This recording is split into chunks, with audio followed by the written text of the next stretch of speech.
허환구의 라디오 오늘.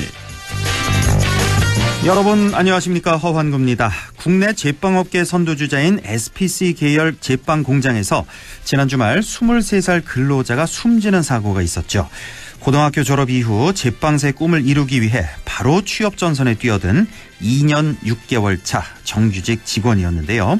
원래 2인 1조로 작업해야 하지만 혼자 작업했고, 덮개를 열면 기계가 자동으로 멈춰야 하지만 덮개도 없었고 자동 멈춤 장치도 없었습니다. 현재 온라인에서는 SPC 불매운동이 빠르게 번지고 있습니다.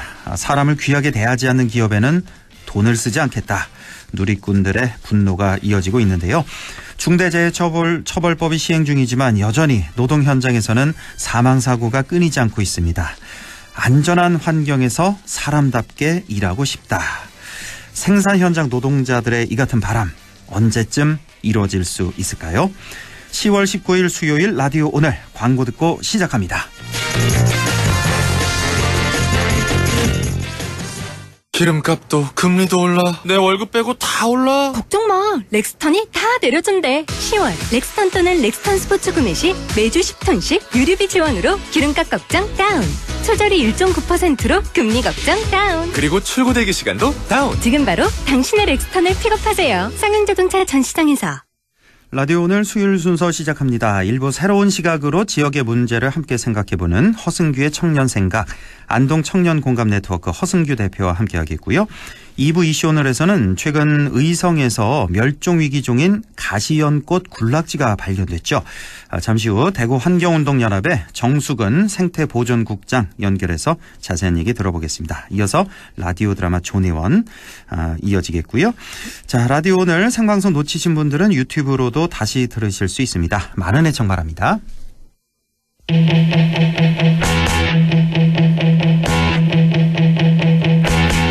허승규의 청년생각 시작합니다. 청년의 관점에서 지역사회 이슈를 조금 다른 시각으로 바라보는 시간이죠.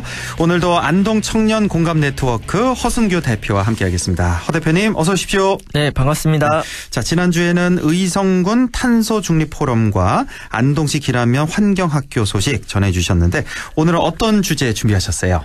네, 오늘은 조금 논쟁적인 주장을 들고 왔습니다. 아, 논쟁적인. 국민 정서에도 반할 수 있는 이야기인데요. 그래요? 네, 한국 사회 대표적인 정치적 편견인 비례대표 폐지론을 다르게 생각해보는 시간을 준비했습니다. 네. 대체 비례대표가 왜 생겼는지, 많은 국민들이 없애고 싶어하는 비례대표는 어떤 장점이 있는지, 왜 한국인들은 비례대표에 대한 불신이 높은지, 이런 이야기들을 준비했습니다. 네. 워낙 이게 찬반 양론이 있는 거니까, 호불호가 있는 거니까 비례대표에 대해서 허승규 대표가 이제 이 방송 나가고 나서 좀 항의 전화도 받을 수도 있는 그런 주제. 네, 기대하고 있습니다. 네. 사실 제 주변에도 비례대표 왜 있어야 되는지, 이거 없애도 되는 거 아니야, 이런 말씀하시는 분들도 계시고, 네. 또 비례대표 선출한 정당 투표가 또 생소하신 분들도 계시고. 그런데 자, 다른 선진국들 보면, 정치 선진국들 보면 비례대표제가 좀 활성화된 나라도 많던데요. 우선 비례대표가 어떤 선거 제도인지부터 좀 설명해 주시죠. 네, 이 선거제도라는 게 민주주의를 실현하기 위해서 만들어진 인간들의 발명품입니다. 네. 처음에 시민들의 대표기관이 의회라는 제도가 왕의 권력을 견제하기 위해서 만들어졌는데요. 그렇다면은 시민들의 대표자를 어떻게 뽑을지를 우리 인간들이 고민을 하기 시작했어요. 그래서 그렇죠? 크게 두 가지 선거제도가 발명됩니다. 네. 첫 번째가 다수대표제라는 게 있고, 두 번째가 이제 오늘 이야기할 비례대표제가 있습니다. 네. 그리고 이 두 가지를 섞은 혼합형 선거제도를 운영한 나라들이 있어요. 네.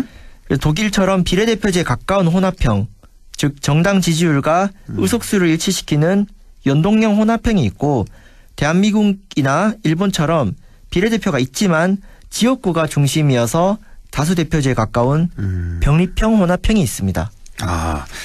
이렇게 말씀 들어보니까 조금 복잡한 것 같기도 하고 좀 그렇네요. 그러니까 대표를 뽑는 방법, 크게 봐서 다수대표제라는 거. 이게 우리나라로 따지면 이제 지역구 의원? 네, 그렇죠. 지역구 선거제도 하는. 다수대표제가 있는 거고, 비례대표제가 있는 거고, 혼합형 선거제도가 있다. 이렇게 크게 봐서 세 가지. 혼합형 선거제도 중에는 연동형 비례대표제가 있고 병립형 비례대표제가 있다. 우리나라가 바로 이 병립형 비례대표제다. 지난 선거에서 왜 연동형 비례대표제 도입해야 된다 뭐 주장이 많았잖아요. 그게 이거군요. 연동형 네. 비례대표 독일이 지금 하고 있는. 예. 자, 이렇게 이 정도 뭐 정리해 보면 되겠네요. 자, 그러면 좀 전 세계적으로 좀 봤으면 좋겠어요. 다른 나라 좀 비교, 특히나 좀 정치 선진국들은 어떻게 하고 있는지. 예.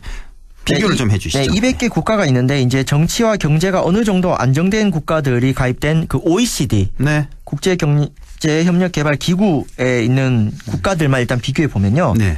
37개 나라 중에 순수한 비례대표제 나라가 24개고요. 아, 그렇게 많아요? 네. 그리고 비례대표제가? 혼합형인데 아까 말씀드린 것처럼 비례대표제에 가까운 나라가 2나라. 즉 26개 국가가 무려 네.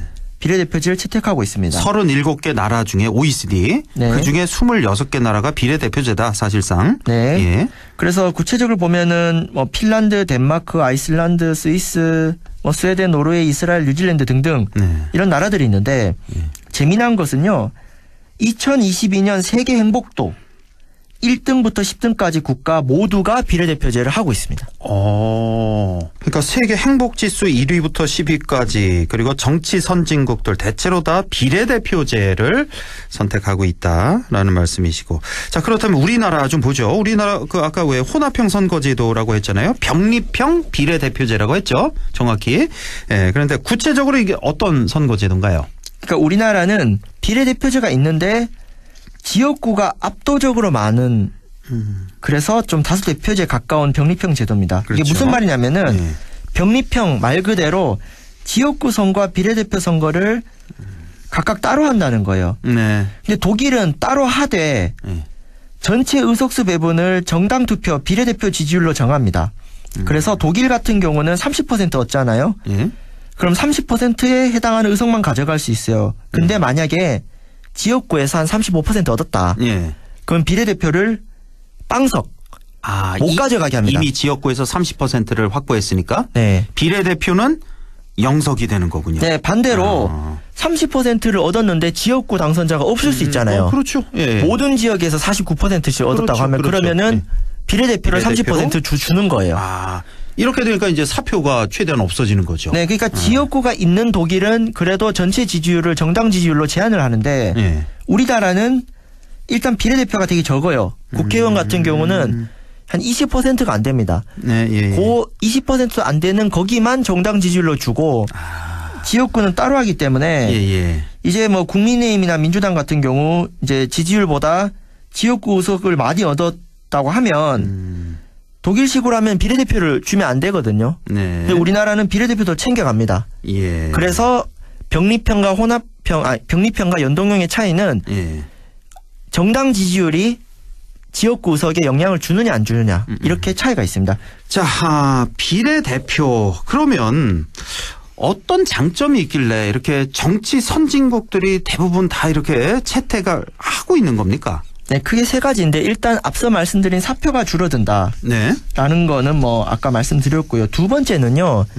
이게 현대 사회의 변화랑 관련이 있습니다. 그러니까 옛날 같은 경우는 조선 시대로 갔을 때 네. 사회적 계층이 단순했잖아요. 뭐 농민 아니면 뭐 상공인. 상인. 그래서 그때는 지역 간 차이가 더 중요했어요. 그러니까 제가 얼마 전에 영덕을 갔는데 조선 시대에만 해도 안동과 영덕 정말 하늘과 땅 차이였거든요. 예. 근데 지금은 안동 시민이냐 영주 시민이냐의 차이보다는 도시와 농촌, 자본가와 노동자, 뭐 경제 성장과 환경 보존 등 이런 어떤 의제들이 중요해집니다. 그러니까 국회의원이 네. 영주를 대표하고 안동을 대표하는 기능보다는 나라 전체의 교통 문제라든가 뭐 금융 문제라든가 네. 농업 문제라든가 이런 의제와 계층 대표성이 더 중요해지는 시대이거든요. 하기야. 예. 그러니까 요즘 전문가들이 제가 예를 들어 버스 문제를 팠어요. 30년 동안. 근데 그 사람이 노동 문제는 전문가일 수가 없거든요. 그렇죠. 그래서 현대 사회에서는 지역구에 갇히지 않고 본인들의 전문성을 살릴 수 있는 비례대표가 사실 국가 정책을 결정하는 데 더 중요해진 측면이 있습니다. 네. 그리고 마지막으로 또 비례대표제 국가에서는 단독으로 과반수가 되기 어렵기 때문에 네. 자연스럽게 협치와 공존의 문화가 탄생하는데 지금 대한민국 같은 경우는 뭐 제1당과 제2당 서로 막 잡아먹으려고 하잖아요. 이런 양극화 정치의 폐단도 더 덜 나타나게 됩니다. 그러니까 우리 정치 뭐 가장 큰 문제점 말씀하셨듯이 거대 양당의 독점 구조 아니겠습니까? 그걸 깨트릴 수 있는 자연스럽게 협치와 공존의 정치가 가능하게 할 수 있는 게 바로 비례대표제다라는 말씀입니다. 자, 이렇게 장점이 많은 제도인데 왜 우리 한국 사회는 비례대표에 대한 불신이 이렇게 높을까요? 네, 두 가지 이유가 있는데 첫 번째는 박정희 전두환 그 권위주의 정권 시절부터 이 전국구 국회의원이라고 옛날에 불렀어요. 전국구 맞아요, 국회의원 맞아요. 공천 논란과 예. 이러한 국회의원을 공천한 정당에 대한 불신이 있습니다. 옛날에는 뭐 비례대표 상위 순번 받으려면은 몇십억을 내야 된다는 말이 암묵적으로 있었는데 그러니까요. 예. 실제로 공천 원금과 동공천 논란으로 감옥에 가신 분들이 계세요. 네. 근데 불과 2000년대도 그랬어요. 그러니까요. 예. 뭐 2008년에 친박연대 당시 공천 비리 때문에 몇 번 중간에 옷 벗으셨지 않습니까? 네. 그러니까 열심히 일하는 국회의원들 계시거든요. 비례대표 국회의원들. 근데 이런 동공천 논란 때문에 아이 저 비례대표 의원들 저 돈 많이 줘가지고 되는 나쁜 의원들 아니냐 이런 인식이 그러니까. 있는 게 한 축에 있고요. 자질도 안 되면서 네. 돈으로만 국회의원 배지 산다 그런 얘기가 많이 그렇죠. 있었잖아요. 뭐 몇십억 예. 주면 이제 공천 줬던 그러니까요. 거죠. 예. 그다음에 두 번째는 비례대표 양이 너무 작아서 비례대표의 효능감 자체를 느낄 수 없습니다. 그러니까 우리 어디 음식 가서 맛을 보려면은 예. 한 숟갈 먹으면 안 되고 한 그릇을 먹어야 이 맛있는지 없는지 알잖아요. 그렇죠. 근데 이제 대한민국 국회의원은 예. 20%가 안 되고 그러니까요. 특히 지방 정치가 더 심각합니다. 광역의원, 경북도의원은 10%밖에 안 돼요. 아 비례가요? 네, 가장 최악이 시군구 기초의원 비례대표입니다. 예. 그러니까 경북 북부 지역의 시군별로 비례대표 의원이 1명 아니면 2명인데 이제 1명 있는 군의회 비례대표는 이거는 이제 거대 정당의 사은품처럼 1+1처럼 되는 게 있어요. 그렇죠. 그러니까 1명을 뽑다 보니까 네. 당연히 50%가 넘는 정당은 항상 그 군의원을 가져가는 거거든요. 비례대표 근데 몫으로. 비례대표 예. 취지가 좀 정치 다양성인데 기존의 지역구를 싹쓸이했던 정당에 또 가져가게 되다 보니까 네. 일반 시민들이 비례대표제의 효능을 느끼려면 좀 다양한 사람들이 돼야 되는데 그렇죠. 사람도 적을 뿐더러 특정 정당이 추가로 가져가 버리니까 이거는 뭐 비례대표 효과를 못 느끼는 거죠. 그래서 네. 한국은 지금 비례대표 자체가 제대로 안 해봤다. 그러니 당연히 국민들 입장에서는 저거 왜 만들지? 그렇죠. 없애자 하는 것입니다. 아 이게 다 지금 이 거대 양당이 문제점이군요. 지금 쭉 말씀 들어보니까 지금 영남의 국민의힘 저쪽 호남 지역의 민주당 이 거대 양당의 이 나쁜 결과물들 지금 쭉 말씀을 해주셨네요. 자 그렇다면 비례대표제 장점은 살리면서 우리 사회 이 비례대표 불신도 해소할 수 있는 그런 대안 어떤 게 있을까요? 네, 오늘 방송에서 가장 중요한 요것만 기억해 주시면 되는데요. 예. 한국식 맞춤형 대안이 필요합니다. 이거 아무리 정치 선진국이 하던 거 우리나라에 가져와 봤자 국민들이 이거 받아들여야 되잖아요. 예. 그래서 제안 드릴 제도가 권역별 개방형 비례대표제. 권역별 개방형 비례대표제. 이게 무슨 제도냐면은 현재는 비례대표 명단을 정당에서 정하고 일반 국민들이 정할 수가 없어요. 그렇죠. 근데 권역별 개방형 비례대표제는 정당과 인물 동시에 투표할 수 있는 제도입니다. 그러니까 예를 들어 경상북도 국회의원이 13명이면은 네.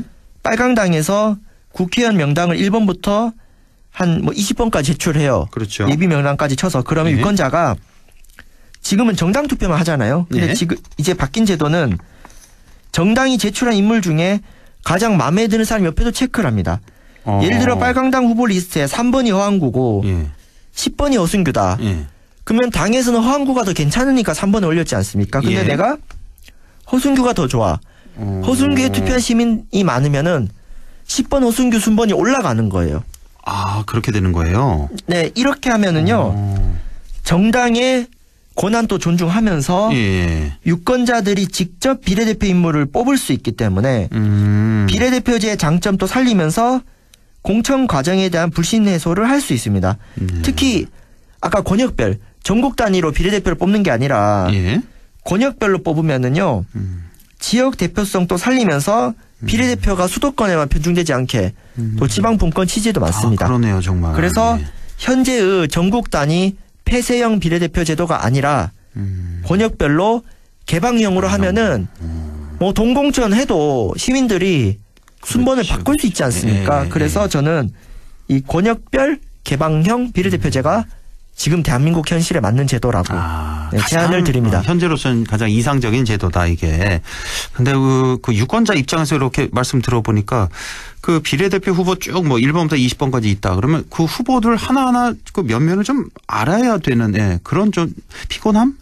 수고로움이 있기는 있네요. 지금 이렇게 보니까. 네. 근데 지금 제도도 어차피 몇십 명이 올라오거든요. 네. 그렇죠. 그래서 그 부분은 또 국민들이 점점 이 제도에 익숙해지면 나아지는 부분이 있고 그래서 정당의 역할이 중요합니다. 네. 본인들의 후보가 어떤 후보인지 평소에 시민들과 잘 소통을 해야 되고 그렇죠. 근데 어쨌든 권역별 제도가 되면 더 좋은 점은 대한민국 전체의 후보군보다 그래도 우리 지역에 좀 친숙한 사람들이 명단에 올라오잖아요. 그렇죠. 그러니까 뭐 경북 지역에서만 뽑게 되니까. 예. 그래서 어쨌든 권역별 제도가 전국 단위 제도보다는 시민들에게 더 친숙한 효과는 있습니다. 알겠습니다. 예. 권역별 개방형 비례대표제라는 대안을 또 이렇게 제시해 주셨네요. 그러니까 정당과 인물에 동시에 투표하는 이 개방형 비례대표제. 비례대표제에 대한 그 불신도 해소할 수 있고 정당 지지율대로 또 의석수를 배분해서 사표도 줄일 수 있고 자, 이런 제도라는 말씀이시네요. 자, 정치 선진국들의 대세인 비례대표를 없앨 것이 아니라 이렇게 말씀하신 대로 우리나라 스타일로 좀 선거제도 개혁을 제대로 좀 추진해야겠네요. 네, 허승규의 청년생각 취지가 청년의 관점에서 지역사회 이슈를 다르게 접근하는 거 아니겠습니까? 예. 앞으로도 욕먹을 각오로 우리 사회의 정치적인 편견에 대해서는 다른 목소리 꾸준히 내도록 하겠습니다. 청취자 여러분들도 많은 의견 주시면 고맙겠습니다. 아유, 뭐 오늘 말씀하신 내용 전혀 뭐 욕먹을 내용 아닌 것 같습니다. 반드시 뭐 이런 토론, 이런 토의는 뭐 계속해서 앞으로 좀 있어야겠고 선거가 가까우면서 좀 더 활발하게 좀 논의가 됐으면 좋겠네요. 자, 오늘 비례대표제에 대해서 알아봤고 특히나 이 대안, 우리나라 현실에 맞는 권역별 개방형 비례대표제를 실시해보자라는 대안까지 들었습니다. 자, 지금까지 허승규의 청년생각 안동 청년공감네트워크 허승규 대표 함께했습니다. 고맙습니다. 네, 감사합니다. 네, 라디오 오늘 2부에서 뵙겠습니다.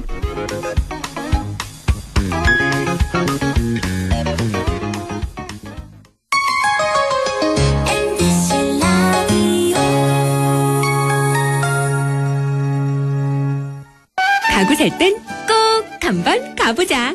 안동 명품 가구 백화점. 흑표 흑침대, 양성국 갤러리, 금성침대, 한국 가죽 소파, 장수돌 침대.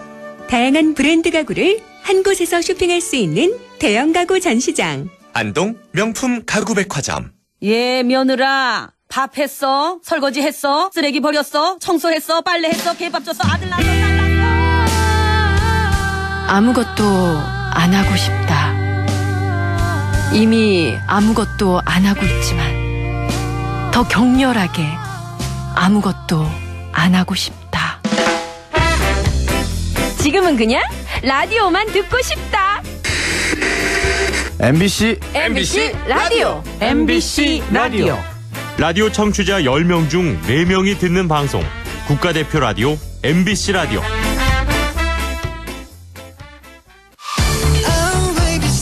당신은 무슨 세대인가요? 트로트를 좋아하는 10대 김유나 양은 X세대? 랩을 좋아하는 60대 조영구 할아버지는 MZ세대? 회식도 업무만큼 중요하다는 20대 정수진 양은 Y세대? 욜로를 주장하는 50대 유튜버 정수길님은 Z세대? 그럼 정감 있는 손편지가 좋다는 30대 최연아 씨는? 웹툰을 즐겨보는 40대 이용진 씨는? 세대의 알파벳에 편견을 갖지 마세요. 개인의 차이는 있어도 세대 차이는 없으니까요. 우리는 같은 시대를 살아가는 세대입니다. 공익광고협의회. 마음을 열어줘. 다가가 나 속삭이도록 언제나 내 생각으로 행복해야 해요.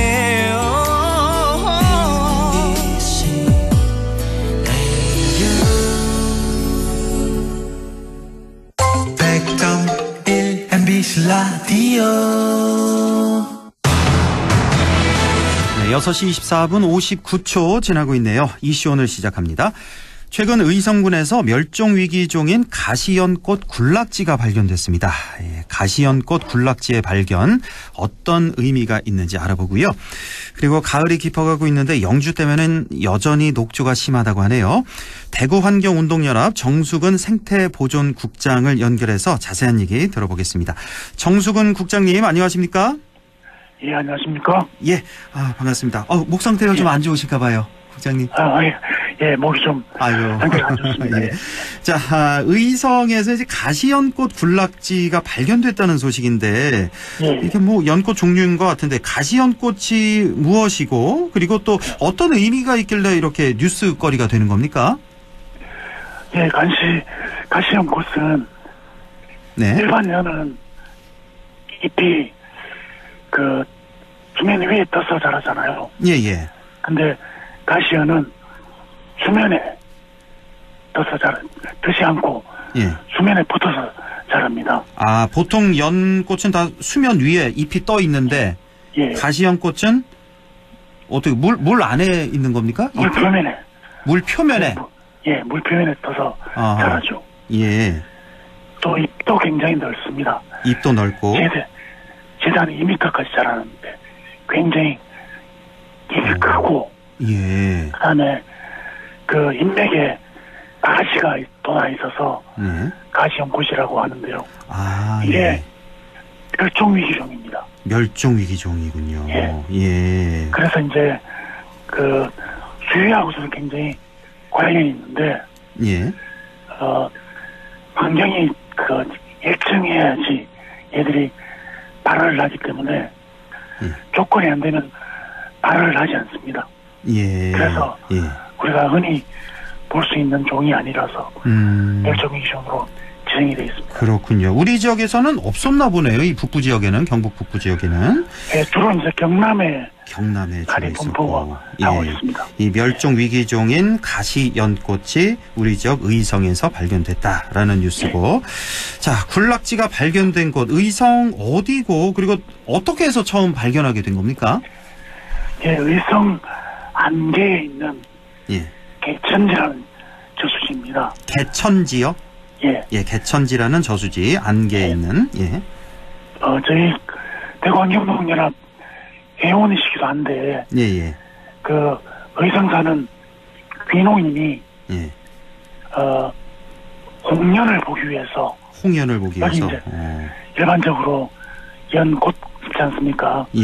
연꽃을 보기 위해서 갔다가 이상한 연이 생겨 있는 것을 보고 저희한테 제보를 했고요. 그래서 그게 가시연이라는 것을 알고 확인을 하게 됐죠. 그러니까 대구환경운동연합 회원이자 귀농인인 어떤 분이 일반 연을 보기 위해서 갔는데 가시도 친 가시연꽃을 거기서 발견했군요. 그래서 제보해서 이렇게 알려지게 됐습니다.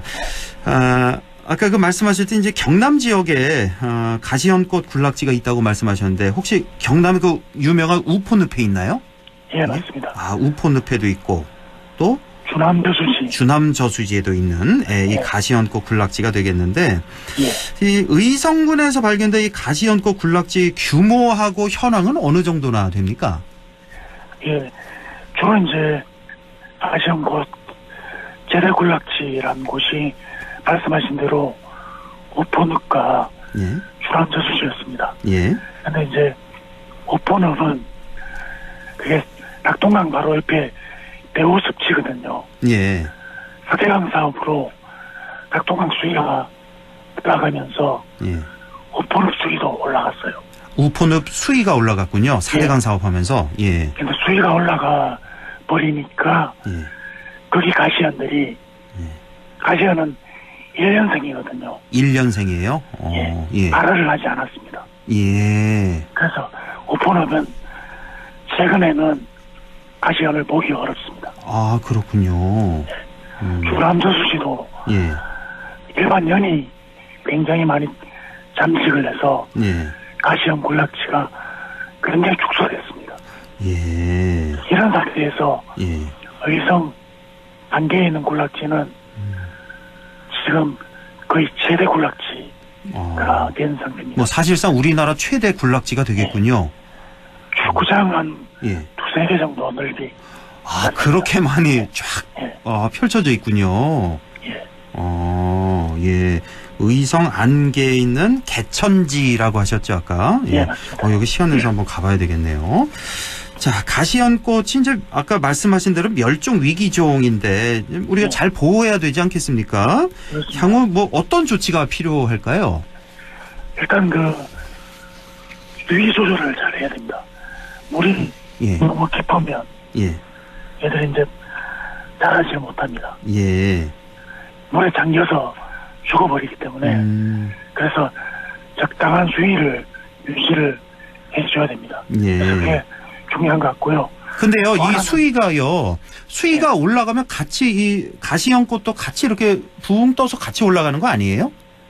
줄기가 예. 그렇게 따라 올라가지 않습니다. 아, 그런 거예요. 예. 예. 잠겨서 죽는 거군요. 예. 예. 그래서 수위가 올라가면 그래서 바로 우폰읍에서 가시연을 볼 수가 없는 겁니다. 아, 4대강 때문에. 4대강 사업으로 수위가 올라가면서 우포늪이 그래서 다 잠겨서 죽어버렸군요. 그렇습니다. 우포늪은. 예. 그래서 그게 중요하고 또 하나는 일반 연이 있으면 연이 위에 다 덮어버리면 네. 아래에서 자라는 가시연은 광합성을 못하게 되겠죠. 그렇겠죠. 가려지니까. 예. 그래서 또 군락지가 사라지게 됩니다. 아, 그래서 이제 예. 연도 예. 너무 확장하는 것을 일정 부분 막아줘야 됩니다. 아, 그렇군요. 그런 작업들을 좀 해줘야 됩니다. 이렇게 두 가지 보호가 필요하군요. 수위, 물 높이가 너무 올라가면 안 되겠고 또 다른 연이 너무 확장하면 이 가시연꽃이 죽어버리니까 광합성을 못해서 그것도 좀 이렇게 어느 정도 억제를 해줘야 되겠고요. 예. 자, 이렇게 가시연꽃 군락지 발견 소식 알아봤고 영주댐 녹조 얘기 잠깐만 좀 여쭤볼게요. 지금 가을에 이렇게 깊어가고 있는데 여전히 녹조가 심하다는 소식이 있는데 어느 정도입니까 지금? 예, 지난 9월 18일 날 제가 갔을 때는 예. 댐 자체 전체가 녹조 곤죽 상태였습니다. 아, 그래요. 제가 또 최근에 지난주에도 한번 가봤었는데 예. 아직까지 녹조가 사라지지 않고 있었습니다. 그렇군요. 원래 이 녹조라는 게 가을쯤 되면은 원래 다 없어지나 보네요. 녹조가. 사멸하게 되죠. 사멸하게 되는데 예. 그렇죠. 예. 가을 겨울 동안엔 그래서 이제 봄 여름에 다시 생기고 보통 이렇게 되는 거죠. 예. 그런데 아직도 이제 가을이 깊어가고 있는데도 녹조가 많은 상태다. 왜 그렇다고 생각하십니까? 댐 위치가 예. 보통은 댐이 강의 상류에 많이 건설되죠. 네. 그래서 맑은 물을 가져와서 이것을 이용을 하게 되는데 영주댐은 해성천에 중류에 건설이 됐습니다. 예. 그러다 보니까 그 댐 수몰지 안에 농경지 면적이 21%나 됩니다. 예. 그래서 그 안에 옛날에 농사 지었던 비료나 농약 성분 이런 것들이 계속해서 굴에서 나오기 때문에 녹조 현상을 근본적으로 잡을 수가 없는 겁니다. 아, 이게 근본적인 이유가 있었군요. 영주댐 녹조가. 그쪽에 이제 수몰, 말씀하시죠. 지어서는 안 되는데 원래 댐을 지었기 때문에 일어나는 문제입니다. 아, 그 수몰 지역이 그러니까 예전에 농경지가 한 21% 정도 됐는데 그곳에 이제 뭐 비료, 농약 성분이 워낙 많이 축적돼 있다 보니까 그렇습니다. 그 성분이 올라오면서 녹조 현상이 이렇게 심화가 된 거군요. 예. 그리고 얼마 전에 영남 전 지역의 그 수돗물 또 농작물에서 마이크로시스틴이라는 독성 물질이 검출됐다고 해서 아주 화제가 됐었는데 이 마이크로시스틴이라는 게 녹조에서 생기는 거잖아요. 예, 맞습니다. 이게 지금 우리 건강에도 상당히 영향을 미치겠죠? 이 정도면? 네, 기본적으로 발암 물질입니다. 그렇죠.